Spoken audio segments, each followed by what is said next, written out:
Happy Thicker Hair Thursday from bosleymd head office. Here I am in my office in Los Angeles. Look, it's going to rain outside in the middle of summer. Can you believe that? Anyway, so today's subject is about burnout and how can we avoid it. You know, I was reading an article written by another CEO by the name of mcLellan in Chief Executive magazine, and he talks about his own personal, very vulnerable account of burnout. And in his story, he was hosting a conference, and the next thing he knew, he was on the floor and in hospital. And determined to get back to the conference, which he did, he actually had some even more adverse effects where it took him almost 6 weeks to get back to the new normal in his world. So how can us as leaders watch out for burnout? Well, one, of course, is what are the types of behavior mannerisms that we're seeing come to the surface, right? Such as, are we acting a little more edgy? Are we a little more fatigued?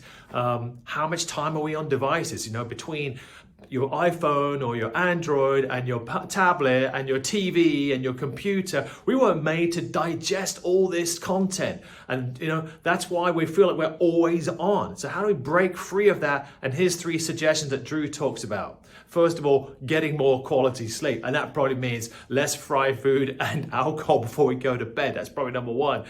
Number 2, exercise. You know, a friend of mine, a colleague, Marty Flaherty, recently had I remember a hip replacement surgery. And one of the things that the doctors and he had shared about was, of course, this famous cliche, motion is lotion, right? Which leads to the third idea here is getting more ways to avoid contact with devices first thing in the morning. So rather than grabbing the phone and checking the messages, take the dog for a walk and go outside, have a cup of coffee, sit in the garden, do something different, maybe read something instead.